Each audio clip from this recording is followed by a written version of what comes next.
Hello everyone, मैं doctor प्रगति गुप्ता और आज इस वीडियो में हम बात करेंगे हाथ की रिकवरी के बारे में।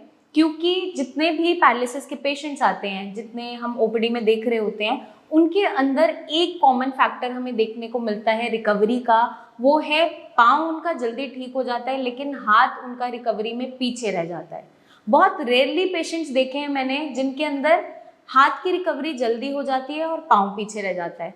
तो एक पेशेंट थे हमारे जिनके जो काम था वो शॉपकीपर थे, ज़्यादा टाइम स्टेशनरी शॉप पे बैठे रहने का था और चीज़ों को इधर उधर रखना और कस्टमर्स को देना। तो उन पेशेंट के अंदर मैंने क्या देखा था, उनका हाथ बहुत जल्दी रिकवर हुआ था लेकिन उनके पैर की रिकवरी स्लो थी। बट वो रेयर कंडीशन है, कोई एक आधा पेशेंट मैंने ऐसे देखा है। बट मैक्सिमम जो मेजॉरिटी देखने को मिलती है उनके अंदर क्या पैटर्न देखने को मिलता है, पाँव तो काफ़ी हद तक रिकवर हो जाता है, हाथ पीछे रह जाता है।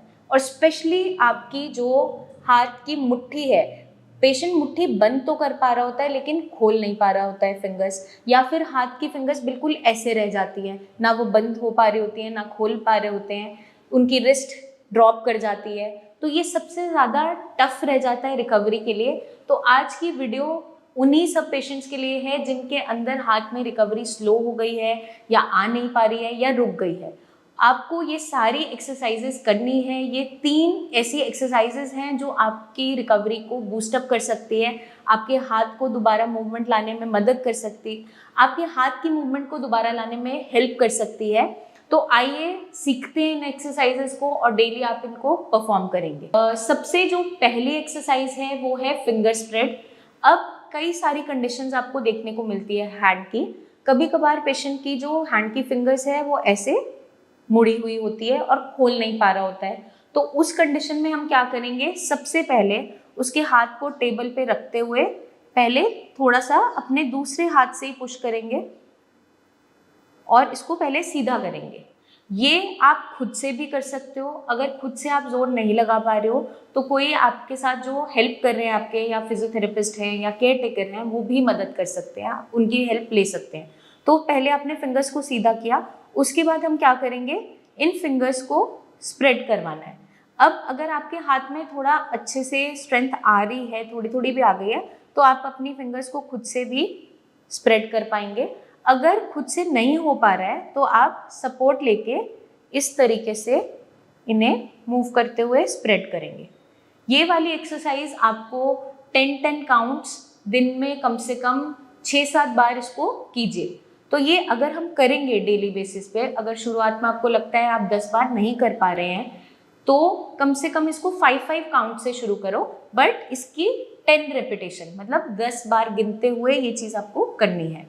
ये क्या हेल्प करेगी, आपके जो स्ट्रेंथ नहीं आ पा रही है हाथ में, या फिर हाथ की मूवमेंट प्रॉपर तरीके से नहीं हो पा रही होती है, या कभी कभार उंगलियां पेशेंट की इस तरीके से रहती है, एक फिंगर साइड में होती है ऐसे मुड़ जाती है, या फिर 2 फिंगर्स को बंद कर पाता है और 2 फिंगर्स ऐसे रह जाती है। तो इसके अंदर आप जब हाथ को पूरा सीधा करेंगे, इसे स्प्रेड करेंगे, तो आपकी जो स्ट्रेंथ है सारी फिंगर्स में वापस आनी स्टार्ट हो जाएगी। सेकेंड आपका जो है फिंगर एक्सटेंशन। फिंगर एक्सटेंशन में हम क्या करेंगे, जब किसी का हाथ बिल्कुल ऐसे मुड़ा हुआ रहता है या फिर वो पेशेंट मुट्ठी, जब हम बोलते हैं कि मुट्ठी बंद करो तो वो मुट्ठी टाइटली बंद करता है, पर जब खोलने को बोलते हैं तो बिल्कुल भी मुट्ठी खुलती नहीं है। उस कंडीशन में जो आपकी फिंगर एक्सटेंशन एक्सरसाइजेज है वो मदद करती है। अब आप इसे कैसे करेंगे, मान लीजिए आपका हाथ इस तरीके से रहता है, पूरी उंगलियां नहीं खुल पाती, तो आप अपने हाथ को ऐसे टेबल पे रखते हुए इन फिंगर्स को यहाँ से अंदर की तरफ से पुश देते हुए इन्हें एक्सटेंड करेंगे, सीधा करेंगे।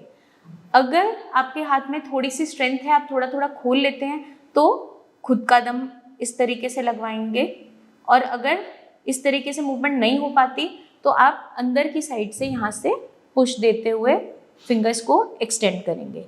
ये भी एक्सरसाइज आपको कम से कम 5 to 10 रेपिटेशंस 5 से 7 बार इनिशियली स्टार्ट करनी है, फिर इस काउंट को हम धीरे धीरे 10 तक बढ़ाते जाएंगे। थर्ड जो हमारी एक्सरसाइज है वो है थंब हग्स। उसके अंदर हमें क्या करना है, आपका हाथ अगर मुड़ा हुआ रहता है तो वहाँ पर हमें पुश करते हुए, उसको सीधा करते हुए, आपका जो अंगूठा है उसको आपको हर फिंगर के बेस पे टच करवाना है। तो कुछ पेशेंट्स में जहाँ पे थोड़ी मूवमेंट होती है वो उसके बेस पे टच खुद से कर पाता है, जहाँ नहीं होती है वहाँ सपोर्टेड आपको ये एक्सरसाइज करवानी है पेशेंट से। और आपको इसको फिंगर की बिल्कुल टिप पे भी टच करवाना है, हर फिंगर की टिप पे। तो अगर हम ये सारी एक्सरसाइजेस कर लेते हैं, एटलीस्ट 5 to 10 काउंट्स भी इनिशियली शुरू कर रहे हैं और फिर इसको धीरे धीरे बढ़ा रहे हैं, तो काफ़ी हद तक आपकी जो फिंगर की एक्सटेंशन है वो बेटर होती चली जाती है। अगर आप स्लोली उसको खोल पा रहे हैं तो उसमें स्ट्रेंथ आनी स्टार्ट होती है, और जो लोग नहीं खोल पा रहे होते हैं वहाँ पर उनकी मूवमेंट वापस आना स्टार्ट हो जाती है। तो मैं उम्मीद करती हूँ आप डेली बेसिस पे इन एक्सरसाइजेस को फॉलो करेंगे, और कमेंट करके हमें ज़रूर बताइए कि आपकी कंडीशन में कितना सुधार आया है। अगर आपको लगता है आपको और कोई एक्सरसाइजेस की रिक्वायरमेंट है, इसकी कोई भी और वर्जन्स की ज़रूरत है, या आपकी कंडीशन इससे डिफरेंट है और कोई परेशानी फेस कर रहे हैं, हाथ की मूवमेंट वापस नहीं आ पा रही है, तो कमेंट करके ज़रूर पूछिए, या नीचे दिए हुए नंबर्स पर हमारे टीम ऑफ डॉक्टर से आप बात कीजिए, उन्हें अपनी प्रेजेंट कंडीशन की वीडियो भेजिए। वो आपको गाइड करेंगे कि आपको कौन सी एक्सरसाइजेस करनी है जिसकी मदद से आपकी रिकवरी बेटर हो सकती है, आपका हाथ की मूवमेंट दोबारा वापस आ सकती है। जल्दी ही मिलेंगे हम नेक्स्ट वीडियोस में, तब तक के लिए इन सारी एक्सरसाइजेस को कीजिए और अपनी रिकवरी जल्द से जल्दी लेकर आइए। अपना खास ध्यान रखिए। Take care.